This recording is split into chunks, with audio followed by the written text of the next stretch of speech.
नमस्कार। Target with Arun sir, 15 June 2020। Current affairs in Hindi. प्रत्येक वर्ष 14 जून को संपूर्ण दुनिया में विश्व रक्तदाता दिवस वर्ल्ड ब्लड डोनर डे मनाया जाता है। इस दिवस का मुख्य उद्देश्य सुरक्षित रक्त एवं रक्त उत्पादों की आवश्यकता के संदर्भ में जागरूकता बढ़ाना और रक्तदान के लिए रक्तदाताओं को आभार व्यक्त करते हुए अन्य लोगों को भी इस कार्य हेतु प्रोत्साहित करना है। विश्व रक्तदाता दिवस 2020 की थीम सुरक्षित रक्त जीवन बचाता है, सेव ब्लड सेव्स लाइव्स रखी गई है।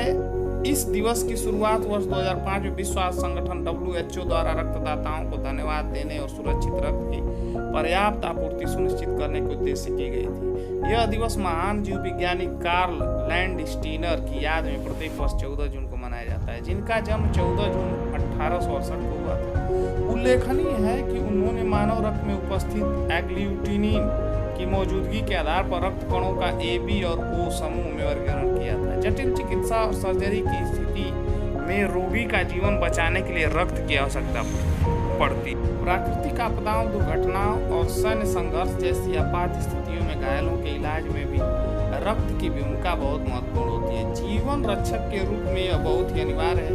इतना महत्वपूर्ण होने के बावजूद सुरक्षित रक्त प्राप्त करना आज भी काफी चुनौतीपूर्ण। अधिकांश निम्न और मध्यम आय वाले देश संबंधित बुनियादी ढांचे की कमी जैसे विभिन्न कारणों के परिणाम स्वरूप अपने नागरिकों को सुरक्षित रक्त उपलब्ध कराने के लिए संघर्ष करते हैं।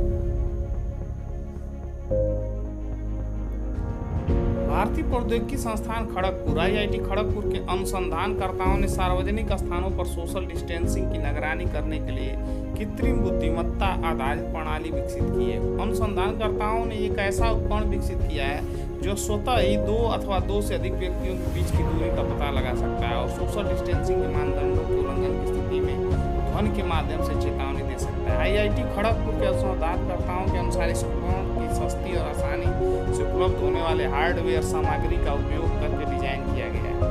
अनुसंधानकर्ताओं के मुताबिक यह उपकरण बाजार और माल समेत भीड़ भाड़ वाले सभी स्थानों पर सोशल डिस्टेंसिंग के मानदंड बनाए रखने में मददगार साबित होगी। सोशल डिस्टेंसिंग से तात्पर्य सामाजिक स्तर पर उचित दूरी बनाए जाने से, सभाओं में शामिल होने से बचना, सामाजिक, आर्थिक, राजनीतिक, सांस्कृतिक, धार्मिक और पारिवारिक कार्यक्रमों के आयोजन से बचना ही सोशल डिस्टेंसिंग है। प्रत्येक व्यक्ति को किसी भी प्रकार के भीड़ भाड़ वाले स्थानों पर नहीं जाना चाहिए। किसी व्यक्ति से बात करते समय हमें किसी भी प्रकार से शारीरिक स्पर्श से बचना चाहिए। WHO द्वारा दिए गए दिशा निर्देशों के अनुसार यदि कोई व्यक्ति COVID-19 से संक्रमित है तो उससे कम 1 मीटर की दूरी बनाए रखना अनिवार्य है। भारत के सबसे वृद्ध प्रथम श्रेणी के पूर्व क्रिकेटर वसंत राय जी का 100 वर्ष की उम्र में निधन हो गया है। दाएं हाथ के बल्लेबाज वसंत राय जी ने 1940 के दशक में कुल 9 प्रथम श्रेणी मैच खेले थे, जिसमें उन्होंने कुल 277 रन स्कोर किए थे। बल्लेबाज वसंत राय जी ने वर्ष 1941 में मुंबई के लिए अपना पहला मैच खेला था, जो कि ड्रा रहा था। राय जी ने वर्ष 1939 में cricket club of India team के लिए प्रथम श्रेणी में अपना पहला मैच खेला था, जो कि नागपुर में खेला गया था। वसंत राय जी का जन्म 26 जनवरी 1920 को गुजरात के बड़ौदा में हुआ था। वसंत राय जी मुंबई में जॉली क्रिकेट क्लब के संस्थापक सदस्य भी थे। वसंत राय जी ने क्रिकेट से संन्यास लेने के पश्चात लेखन का कार्य शुरू किया और उन्होंने भारतीय क्रिकेट के शुरुआती इतिहास पर कई महत्वपूर्ण पुस्तकें लिखी।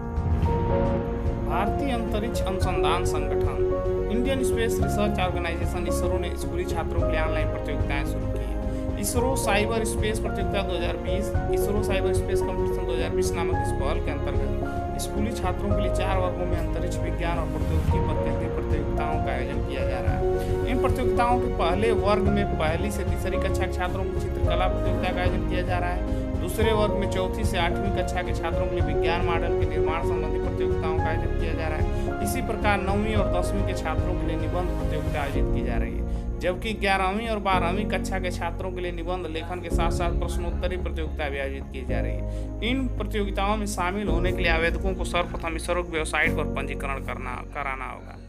धन्यवाद।